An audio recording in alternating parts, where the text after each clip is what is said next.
Bueno, entonces vamos a continuar hablando sobre las fronteras y para poder entender lo que nos quiere decir este autor en este capítulo y para poder realmente fijar fronteras en personas que pertenecen a nuestro medio cultural, pues tenemos que entender de qué manera se estructuran las familias en México.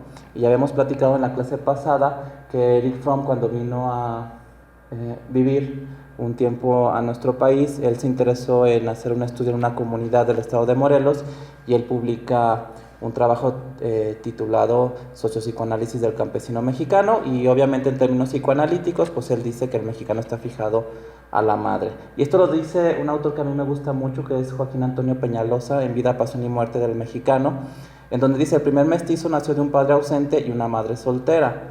Se está refiriendo obviamente a Hernán Cortés y a la Malinche, ¿no? El primer mexicano.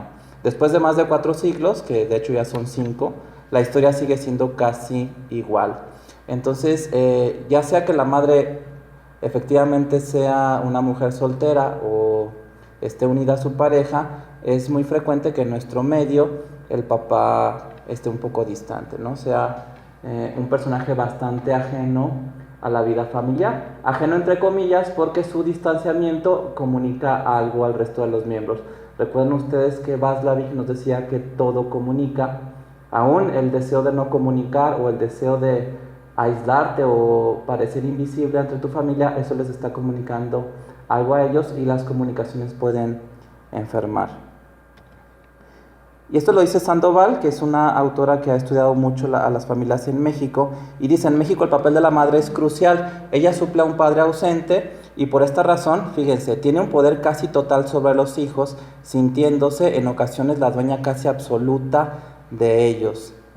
Y esto fue lo que observó Eric Fromm, y eso hace que para los mexicanos promedios sea más difícil la emancipación, ¿no? O bien que el adulto joven que quiere salir del hogar se encuentra atrapado en dobles vínculos y eso dificulte su independencia o su emancipación.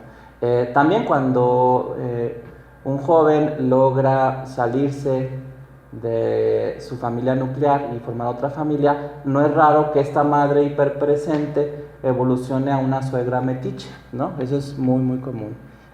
Y el símbolo, la figura de la suegra metiche, pues es prácticamente un arquetipo en la mayoría de las culturas, ¿no?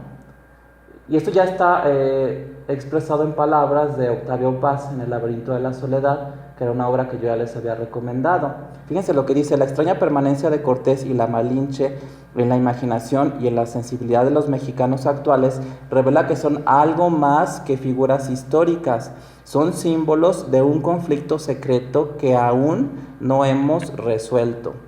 Es decir, todavía seguimos batallando con estas pautas o estos patrones que estructuran nuestra vida familiar. Muy poco ha cambiado desde la conquista hasta el día de hoy. Por eso es que estoy hablando de estos aspectos culturales, porque adaptar las técnicas de Minuchin a familias mexicanas pues requiere tener conocimiento sobre estos aspectos, ¿no? Por supuesto que hay una complementariedad, y aquí me estoy adelantando un poco a este capítulo, que ya ahondaremos más en las técnicas que tienen que ver con la complementariedad, pero yo les podría decir que el típico macho mexicano no se puede caracterizar en solitario, sino que para él adquirir esa identidad necesita la participación y el apoyo de la típica mujer sufrida mexicana. Y la típica mujer sufrida mexicana, para poder caracterizarse y tener esa identidad, necesita la participación o el apoyo del típico macho mexicano. De manera que en esta visión sistémica o en esta complementariedad de roles, pues no existe víctima ni victimario, sino que ambos son cómplices de una misma danza. Ambos encajan perfectamente bien. Y bueno, ahorita vamos a citar algunas palabras de Whitaker sobre este asunto. Ahora, no sé si ustedes hayan escuchado o hayan leído El Nocturno a Rosario, que es, ¿no? No he oído hablar del Nocturno a Rosario. Es una poesía de un estudiante de medicina que se suicidó, porque la chica que le gustaba se casó con otro. De hecho, creo que la chica que a él le gustaba ni siquiera lo conocía a él, ¿no? Y entonces él escribe un poema a Rosario, y es interesante, ese es uno de los párrafos de esta obra literaria. Dice: qué hermoso hubiera sido vivir bajo aquel techo, los dos unidos siempre llamándonos los dos, tú siempre enamorada, yo siempre satisfecho, los dos una sola alma, los dos un solo pecho, y en medio de nosotros mi madre como un dios. Entonces imagínense, bueno, pues aquí vemos pues el fenómeno de la suegra metiche, ¿no? Manuel Acuña estaba muy enamorado de esta chica, pero a pesar de este enamoramiento casi psicótico y que lo llevó al suicidio, pues finalmente ahí está la madre en medio de ellos como un dios, ¿no?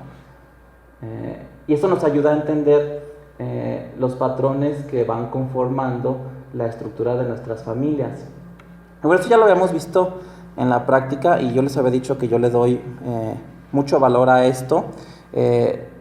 En el caso de la psiquiatría infantil, por supuesto que le doy más valor a esto que los dibujos que pueda hacer un niño, ¿no? Dice Minuchin: en muchos casos, la distribución con que los miembros de la familia toman asiento en la sesión es un indicador de las alianzas entre ellos. Y Minuchin también habla en obras anteriores de la manipulación del espacio físico en la sala de terapia como una manera de mandar mensajes de que sería deseable cierta separación o cierta desunión, o al revés, de que sería deseable cierto acercamiento, ¿no? Y dice Minuchin: lo mejor es que el terapeuta escoja sus propias frases para poner de manifiesto la intromisión en el espacio psicológico con el propósito de señalar y separar diadas demasiado unidas. Una frase muy común de Minuchin cuando él se dirige a un menor de edad, ya sea niño o adolescente, por ejemplo, que le preguntan: ¿qué año vas de la escuela? Es frecuente cuando hay diadas demasiado unidas, madre-hijo, que la madre conteste por el niño, ¿no? Entonces la mamá puede decir: no, va en tercero de primaria. Y como Minuchin quería que el chico contestara, él no le dice a la mamá que no conteste por el niño. Minuchin siempre actúa de manera muy indirecta. Él le dice al niño: ¿por qué dejas que tu mamá te robe tu voz? Entonces el niño se queda con eso, ¿no? Mamá le está robando la voz al niño y él está incitando al chico a que se revele de esta intromisión, ¿no? Que cuando hablamos de los olones, también estamos hablando del olón individual o de un subsistema individual. Eso también lo tenemos que tener presente en psicoterapia sistémica. A veces otros miembros de la familia interfieren demasiado o hay intromisiones excesivas en los subsistemas individuales. Entonces no es raro que mamá conteste y la frase típica de Minuchin es: ¿por qué dejas que ella te robe tu voz? O a veces una hermana mayor, que a veces estos hermanos mayores hacen funciones parentales cuando los papás tienen dificultades para llevarlas a cabo, pues Minuchin saca su misma frase. Pero lo que él dice es: no uses mis frases. Yo sí las he usado, pero también he acuñado las mías, ¿no? A lo largo de la experiencia que uno va tomando con familias, pues uno le van saliendo las frases y tú vas teniendo tu repertorio de frases y las puedes ir utilizando a lo largo de la sesión. Minuchin dice: tú ten tus frases ahí a la mano y velas sacando cuando sean necesarias, ¿no? Minuchin no es de la idea de que tú adoptes su estilo totalmente, porque eso te robaría espontaneidad. Por eso es que en una parte de su libro él dice que cuando termines de estudiarlo, pues el libro lo regales, lo quemes, lo vendas, trates incluso de olvidarte de sus técnicas y te lances al ruedo. Y bueno, dice esto el autor: el apoyo brindado al subsistema parental apunta a aumentar tanto la distancia psicológica entre la madre y el hijo, cuanto la proximidad entre los cónyuges, proporcionándoles una tarea compartida como padres. Que esto también lo hemos visto ya en los videos, o lo habrán visto ustedes en vivo en alguna intervención en el consultorio, en donde nos quedamos a solas con los papás. Y ya de entrada esto también es manipulación del espacio en el escenario de la sesión o de la consulta, y esto envía el mensaje de que los padres deben de actuar de una manera más unida y que los hijos pertenecen a otro subsistema, ¿no? Cuando se les deja una tarea a los padres, que a veces son tareas de observación: quiero que observen la conducta del niño por las siguientes 3 semanas y que tomen nota, ¿no? Y entonces les dejas una tarea a mamá y a papá, y eso está fortaleciendo el subsistema conyugal, un poco indirectamente, porque los padres piensan que tu foco principal puede ser el niño y que los estás ayudando a resolver los problemas de conducta de la criatura, pero al dejarles una tarea compartida, pues también estás fortaleciendo su subsistema, porque podría ser que los padres lleven años sin hacer una tarea compartida. y que cuando tú como terapeuta les dejas una, pues esto los viene a fortalecer. Y a veces empiezan a generarse pautas funcionales que ellos ya habían abandonado. Que entonces no sería raro que en un proceso de terapia familiar algunas sesiones pues se conviertan en terapia de pareja, ¿no? Que eso también ya lo hemos visto. La terapia de pareja puede ser una terapia que empiece como terapia de pareja de principio a fin, pero también puede ser una serie de intervenciones insertas en una terapia familiar. Que para mí es muy frecuente que en una terapia familiar de repente tenga sesiones en donde vea nada más a los papás, ¿no? Y haga intervenciones de pareja, a veces un poco encubiertas, a veces no tanto, o a veces se trabaje con el sistema completo, o que a veces cite al paciente designado y tenga una o dos entrevistas con él. Y también he llegado a hacer de tener sesiones con los hermanos, ¿no? Y fortalecer alianzas en el subsistema fraterno. El terapeuta sistémico tiene que tener la flexibilidad para pasar del individuo a la pareja y a la familia a lo largo de todo el proceso terapéutico. Y dice Minuchin, si el terapeuta se resuelve a tomar como centro la diada de los cónyuges y su interacción disfuncional y separar por esta vía a la diada madre-hijo demasiado unida, como pasa mucho en nuestra cultura mexicana, deberá, fíjense, estorbar la estrategia de distracción del hijo. Es decir, cuando el chico ya se las está oliendo que el terapeuta va a hacer una intervención para separarlo de su mamá y que está fortaleciendo la unión de la madre con su cónyuge, pues el chico va a brincar, ¿no?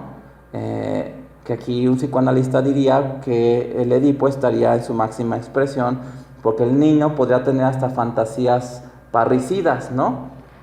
Incluso tener fantasías de asesinar al terapeuta porque el niño está siendo despojado del objeto de su amor. Claro que esto sería en un momento del desarrollo del niño donde es deseable que se separe de su mamá y donde también es deseable que la mujer esté unida a su cónyuge. Entonces el niño va a hacer cosas para que uno no intervenga con la pareja. Se puede poner a llorar en ese momento, puede empezar a gritar, si trae algún dispositivo electrónico, un celular, una tablet, lo puede activar y puede poner la música muy fuerte, y a veces es necesario sacarlo de la sala de terapia para poder trabajar con los padres, o bien pedir que en una siguiente sesión no vengan los hijos, ¿no? Y bueno, eso es lo que dice Minuchin, que es también una frase frecuente en él que ayuda a establecer las fronteras. Quiero que ayude a su hijo a disminuir su edad. ¿Por qué dice esto? Porque si bien el niño está un poco infantilizado y se comporta como un bebé, al querer él intervenir demasiado en la diada esposo y esposa, o al querer entrometerse demasiado en los asuntos conyugales, él está actuando como un adulto. Entonces Minuchin le dice a los papás, ayúdenle a que él sea un niño, porque ahorita vamos a hablar de cosas que los niños no tienen que intervenir ni tienen que enterarse, entonces ayúdenle a ser un niño, pidiéndole que se quede quieto mientras ustedes dos discuten sus problemas. Fíjense, esto es muy interesante y esto hay que tomarlo en cuenta. Todas las familias tienen estrategias de distracción, las cuales sin duda usarán en la terapia. Que estas estrategias de distracción pueden ser múltiples y variadas. Que incluso hay un comercial donde la estrategia de distracción son las galletas saladas, ¿no? Que es lo que yo llamo el fenómeno saladitas gamesa. Son fenómenos de distracción y esas las podemos ver en el consultorio, ¿no? De hecho, hasta en el consultorio puedes tener unas galletas saladas ahí para ver en qué momento las utilizan. Sí, ya estar observando los fenómenos de distracción, ¿no? Eso sería muy bueno porque aunque técnicamente tú te pones la soga al cuello porque estás dándole a ellos permiso de que se distraigan, también es bueno saber en qué momento en una familia se activan los fenómenos de distracción. Es decir, es cuando Minuchin dice que tú te estás acercando a un punto de la dinámica familiar donde se están encendiendo los focos rojos. Y Minuchin te dice, cuando tú sientas que se encienden los focos rojos, síguete por ahí, ¿no? Cuando tú sientas que la familia te manda el mensaje, directa o indirectamente, por aquí no pases, por ahí es. Si tú siempre vas a andar o vas a llevar el proceso por donde tú sientes que la familia te está llevando, vas a fracasar. Pero vamos a ver esto porque se me hace muy interesante. Hola.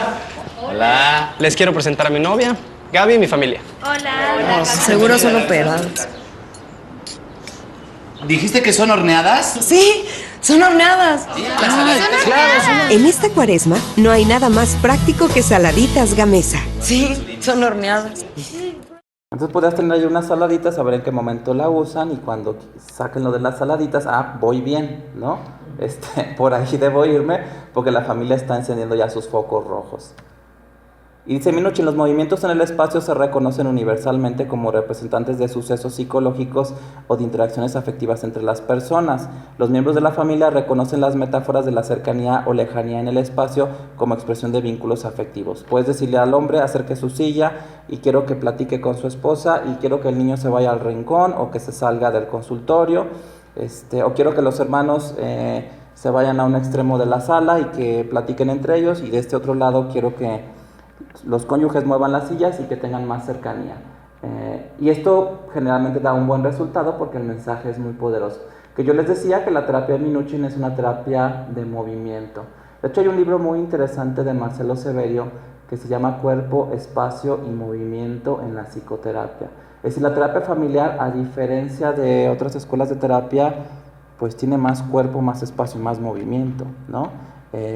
Ustedes han visto que el terapeuta familiar es muy poco pasivo, está constantemente activo, está hablando, está pensando, está reencuadrando, está interviniendo, está haciendo que la familia se sienta incómoda, y eso va generando cambios a veces en el mismo consultorio o en la misma sesión, cambios que son deseables y que nos habla de que la familia tiene esa flexibilidad y que si tú ves cambios en el consultorio o en la sala de terapia, pues posiblemente los puedas ver afuera, ¿no?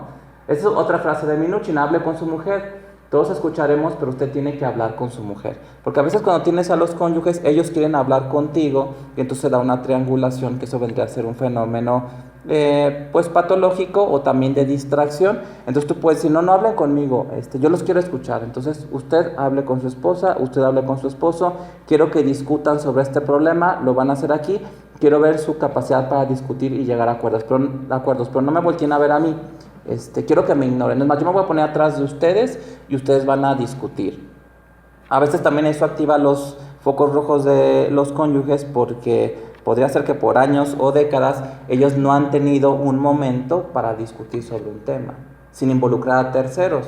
Porque Jay Haley nos dice, y esto es bastante frecuente, que cuando existe tensión en una diada, es decir, entre individuo A e individuo B, tiende a haber tensión en la relación, es muy frecuente, si no es que la regla, que la diada involucre a un tercero. Y esto pasa mucho en las familias, ¿no? La tensión de los cónyuges tiende a involucrar a los hijos y a veces al terapeuta, si el terapeuta ya mandó a los hijos al rincón o los sacó del consultorio. A veces conflictos entre dos amigas se atenúan cuando está una tercera amiga ahí triangulada. Y dice Minuchin, los padres son realineados en el espacio de manera que queden frente a frente, dando la espalda a los hijos o incluso al mismo terapeuta.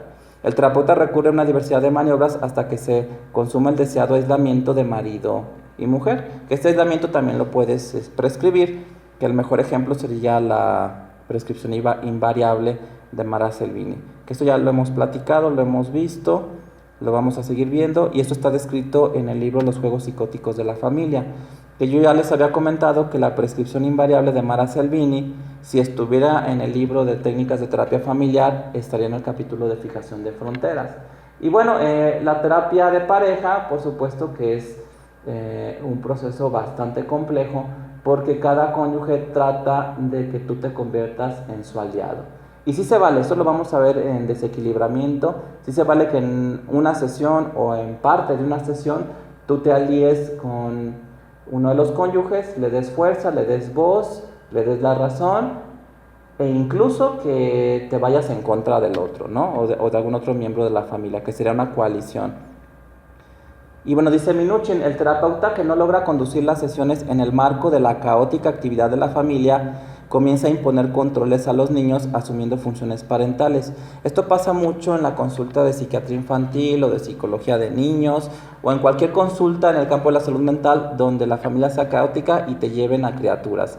Cuando el terapeuta pierde capacidad de maniobra sobre el sistema y los niños están descontrolados, lo que va a hacer el terapeuta es tratar de controlar a los niños, ¿no?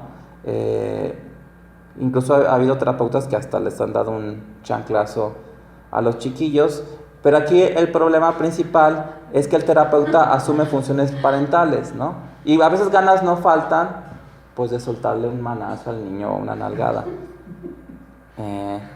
Pero si uno hace eso, además de que estás maltratando al niño y te vas a meter en problemas y no debes dejarte guiar por tus impulsos, pues el problema es que tú estás haciendo funciones de mamá y de papá. Y entonces al hacer funciones parentales, tú los descalificas a ellos y eso, por supuesto, que viene a perjudicar el proceso terapéutico. Dice, en lugar de trabajar para lograr la reestructuración, es absorbido por el sistema familiar. Si tú ya estás regañando al niño y le estás diciendo al niño que no haga esto, que no haga aquello, que se esté sentado, que no puede comer en el consultorio, que tiene que tener una actitud respetuosa, o lo regañas, o lo reprendes, o le hablas fuerte, tú estás siendo un papá para ese niño frente a los padres, ¿no? Entonces tú estás yendo en sentido contrario. Por ejemplo, y en ese caso, de que de verdad, por ejemplo, ya en un ambiente de terapia como tal y de esos niños que no se pueden quedar quietos, que están haciendo así como un desastre en el consultorio y todo eso, y ya se le hizo la indicación a la señora así como de, o hazle caso a tu mamá, o no sé, ¿qué es lo que se tiene que hacer como para calmar eso? Pues? Porque está interviniendo en el desarrollo de la terapia. Ajá. Bueno, aquí puede ser exactamente donde quieras ir tú. Una es que siendo práctico tú quieras controlar al niño. Y otra es que no te interese tanto controlar al niño, sino evaluar las funciones parentales, es decir, qué tan efectiva es una mamá o un papá. A lo mejor más bien que ya estoy pensando en hacer una intervención un poquito más estructurada. Ajá. Y él me está haciendo como de distractor, entonces ahí, por ejemplo, ¿qué aplicaría? Lo que aplicaría es pedir que el niño salga del consultorio. Pero tener tú ya previsto que eso podría pasar y que tuvieras a alguien afuera, un asistente o un lugar donde el niño pueda estar vigilado y controlado. Yo en mi consultorio particular, pues está mi asistente afuera y ella puede entretener a los niños por algún tiempo en lo que yo puedo trabajar con los papás. Y a veces eso es difícil porque hay niños que están tocando la puerta del consultorio porque quieren volver a entrar, ¿no?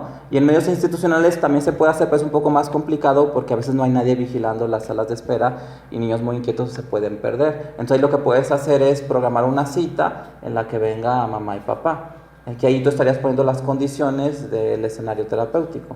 Que ya había puesto yo el ejemplo de un cirujano que dice, bueno, a ver, si yo te voy a intervenir, necesito campos estériles, necesito un quirófano, necesito un instrumentista.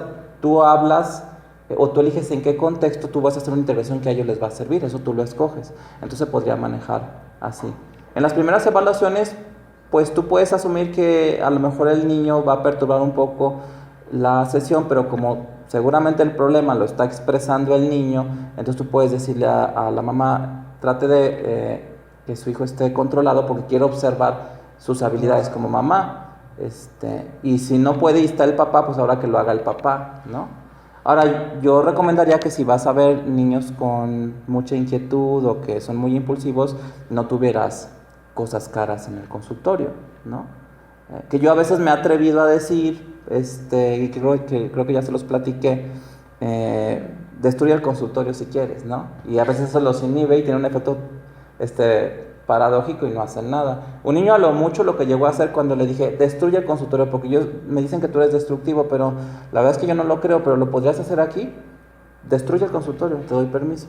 Y un niño nada más a lo que llegó fue a tumbar un ventilador, así ya se cayó el ventilador. Yo, ¿ya es todo? Dije, bueno, me habían contado más cosas, ¿no? Y eso es útil porque te puedes dirigir entonces a los padres y decir, ya ven, le estoy pidiendo que sea destructivo y nada más llega a esto. Veo que su hijo tiene mucha capacidad de control, porque incluso incitándolo y pidiéndolo, hasta ofreciéndole un premio, no destruye. Y entonces los padres dicen, entonces no es que el niño tenga un trastorno mental, sino que el niño es destructivo porque obedece a un contexto. Cuando tú le estás pidiendo que lo haga, pues hasta le cuesta trabajo, ¿no? Pero bueno, yo recomiendo no tener cosas muy caras, o bien si hay algo muy caro, decirle a los papás, miren, si esto se rompe, pues me va a dar mucha pena, pero yo se los voy a cobrar a ustedes, ¿no? Y ya con eso, va a ver, Pedrito, vente para acá, o así. Que una vez sí me llegó a pasar que yo había comprado un arbolito artificial, muy bonito, un poco caro, y entonces llegó mi paciente, el 60 y todo, pero llegaron con un hermanito muy inquieto, que no sé por qué eso pasa mucho de que siempre llegan con el hermanito que es hasta más inquieto que el paciente, y yo así de reojo vi como el hermanito iba a arrancar una ramita al arbolito artificial, ¿no? Entonces le dije a la mamá, mire, ese árbol, si le arranca la ramita, pues yo voy a tener que pagarles la reparación u otro árbol porque pues sería dañar el mobiliario del consultorio. Y la mamá se molesta mucho, tanto que terminan abandonando el consultorio. Y yo dije, bueno, a ver, los veo alterados, yo también ya no me puedo concentrar porque traen a este otro niño que no es el paciente y está destruyendo el consultorio. Mejor lo que les ofrezco es parar, no seguir la consulta, mejor hoy no la damos y la reprogramamos y no me traigan a este otro niño, porque este otro niño pues no tiene que estar haciendo nada en el consultorio. Y ahí quedó la cosa, pero después veo que me empezaron a atacar en redes sociales, ¿no? Se metieron a mi fanpage, y no, el doctor Mauricio no tiene ética. ¿Y tú qué tiene que ver la ética con el hecho de que no quiero que me arranquen las ramas de mi árbol, ¿no? Pero bueno, son gajes del oficio, y a veces pasa eso con algunas familias, ¿no? Y bueno, obviamente en ese momento pues uno se siente mal y se da cuenta que son aspectos que tiene que sobrellevar, pero bueno, eso sucede en cualquier lugar. Y dice Minuchin, la madre cede por completo su escaso dominio sobre los niños dependiendo del terapeuta hasta tal punto que para lograr que la familia pueda seguir funcionando, él debe desempeñar las funciones parentales además de otras funciones ejecutivas. Es decir, nunca debes permitirte ser el confidente de la criatura. Si avanzaste hasta ese punto, que eso sucede mucho de forma automática cuando das sesiones individuales, pues olvídate de que lo vas a dar de alta, ¿no? Porque es muy fácil que se cruce esa línea de lo que es el trabajo profesional en el campo infantil a las funciones parentales. Y a veces los padres, consciente o inconscientemente, buscan disfrazar de un proceso terapéutico su demanda de que tú lleves a cabo funciones parentales con sus hijos, ¿no? Se vuelve una especie de trueque no declarado, ¿no? Yo te pago o cubro el costo de tus servicios y tú contrólame a la criatura. Pero no es de que yo estoy pagando tus servicios para que tú me ayudes a que como familia funcionemos mejor y que yo pueda ser una mamá efectiva, ¿no? Que realice bien mis funciones, o un papá. Y dice Minuchin, otra técnica no verbal consiste en solicitar a los padres que traigan a la sesión solo determinados miembros de la familia, que es lo que comentaba, y no otros, con lo cual indicará una separación entre subsistemas. Que lo que yo sí recomiendo es que en las primeras sesiones sí vengan todos y ya vayas viendo cómo está la cosa y después tú ya puedes irte enfocando en subsistemas. Que generalmente yo lo hago así y a veces aunque no lo pida, también en México tenemos la cultura de que todos van al consultorio con el psiquiatra y ya cuenta como paseo, y a veces los que están acompañando querían quedarse en la sala de espera, pero tú ahí ya los atrapas, no, pues pásenle, ¿no? Van a estar más cómodos aquí adentro y pásenle, que generalmente yo hago eso. Si van acompañantes en sala de espera, yo los paso. Y ya después, conforme el proceso va avanzando, yo ya puedo ir separando. No todos los miembros de la familia tienen la misma importancia en el conflicto que tú estás analizando o resolviendo. De hecho, Minuchin dice que algunos hermanos tienen su propia agenda.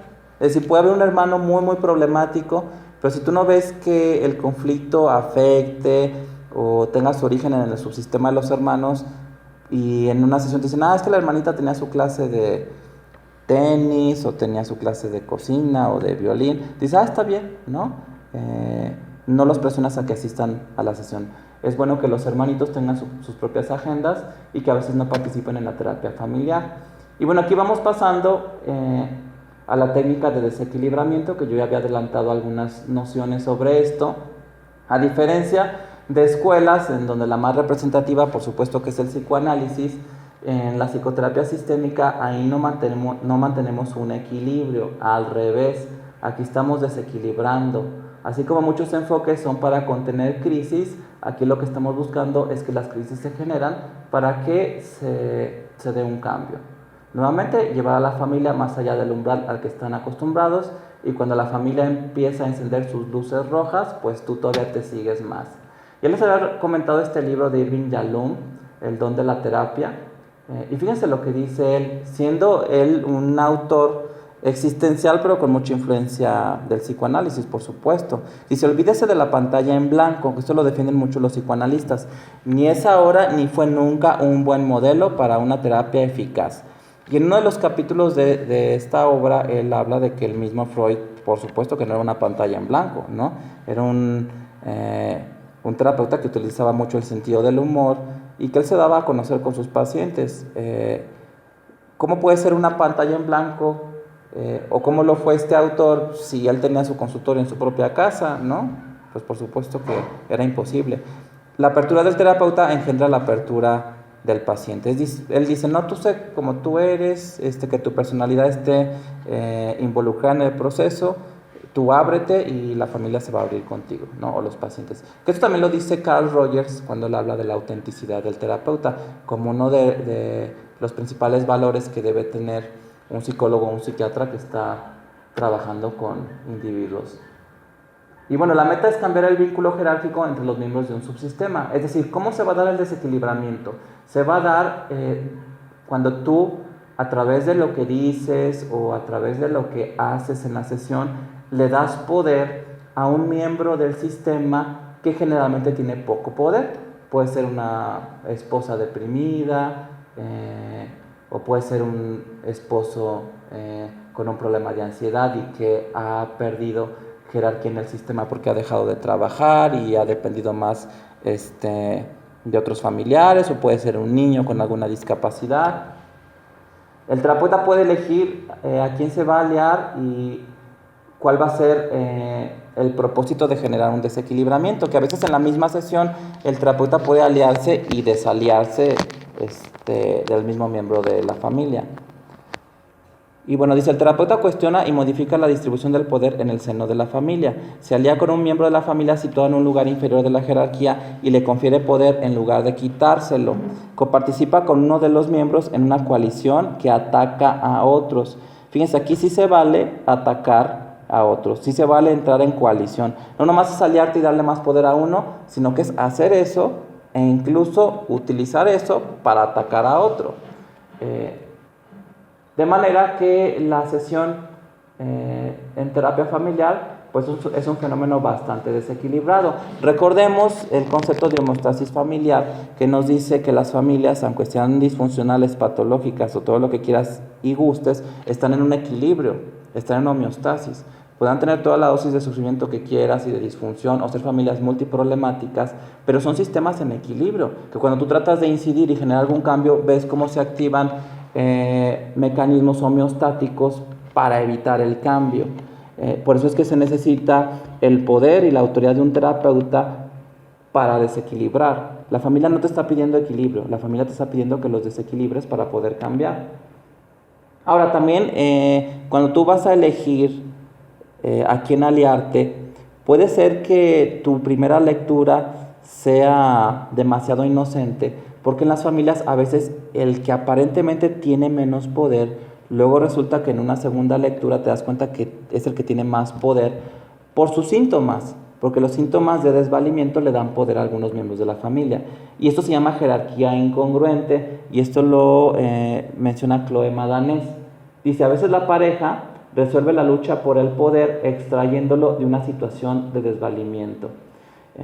Que no es raro que en las parejas veamos luchas de poder, ¿no? Aunque no nos vamos a meter mucho a describir esto porque sería entrar muy de lleno a la terapia de pareja, pero lo que es poder, sexo y dinero son, yo diría que los tres conflictos principales de las parejas.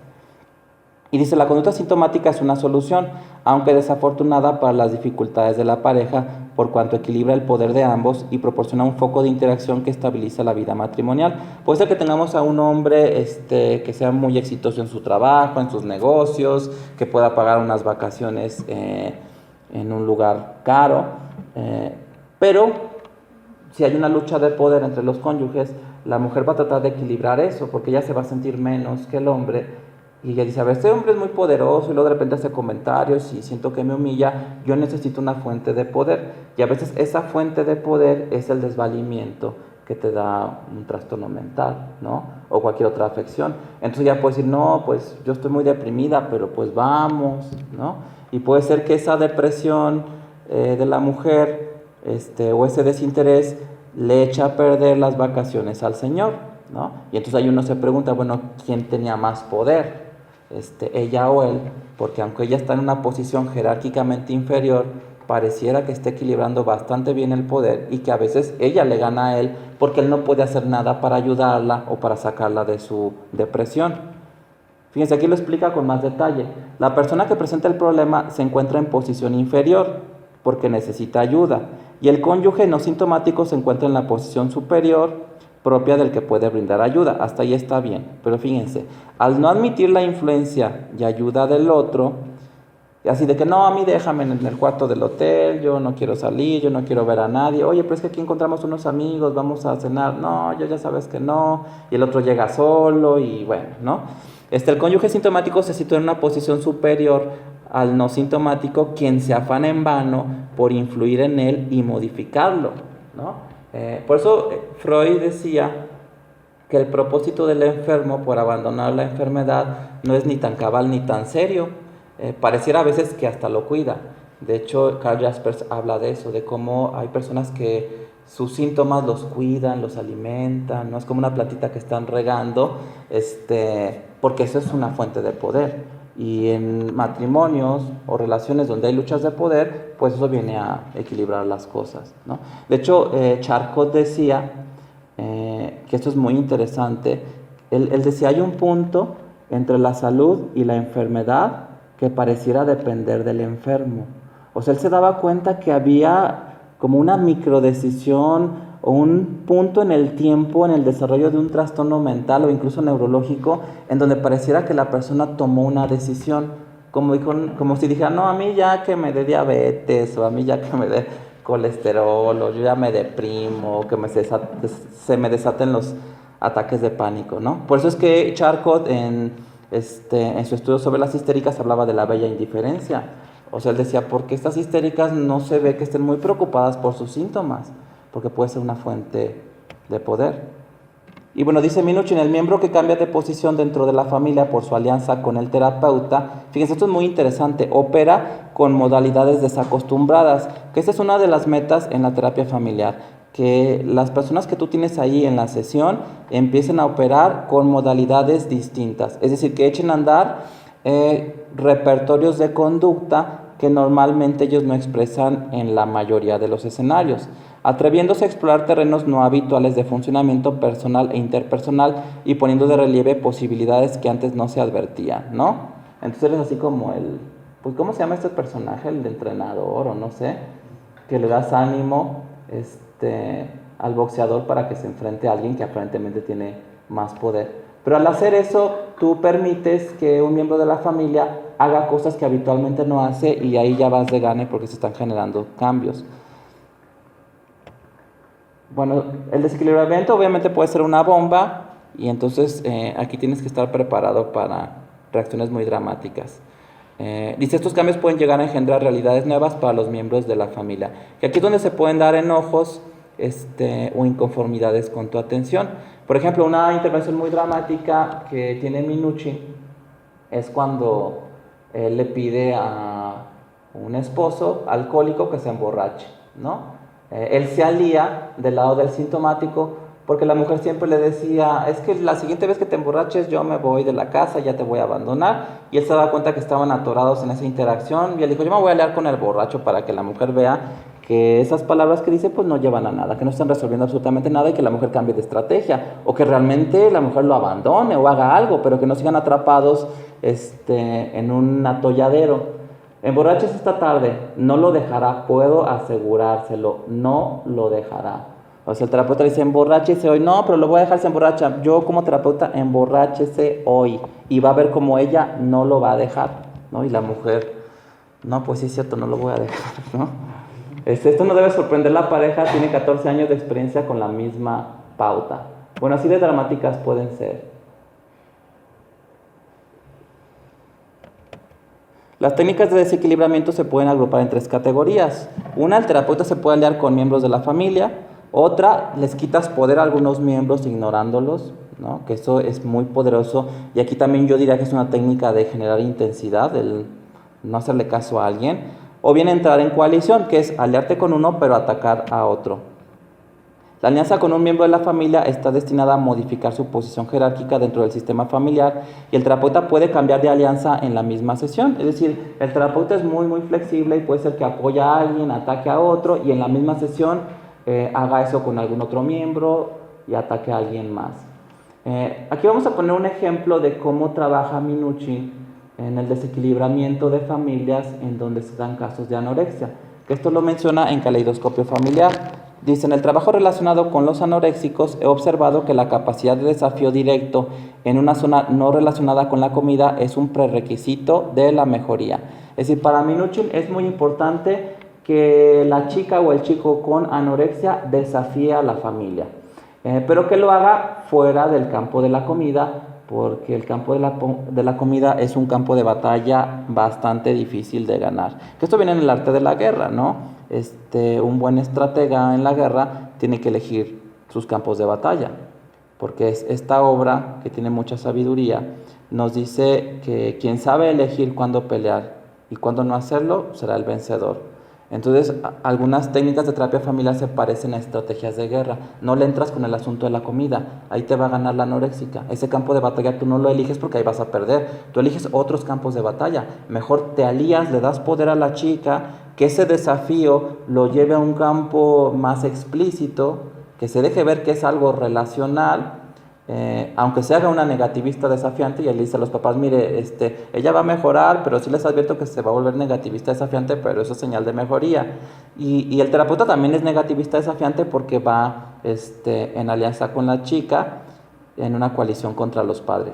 Pero bueno, vamos a ver cómo está este asunto, ¿no? La chica se llama Loreta. Loreta está hablando con la mamá, que aquí Minuchin ya le dio algo de poder porque está fomentando que Loreta le reclame a la mamá, ¿no? Si te preocupas demasiado y tienes que tratar de preocuparte menos porque yo tengo 16 años y te preocupas como si tuviera 10 años.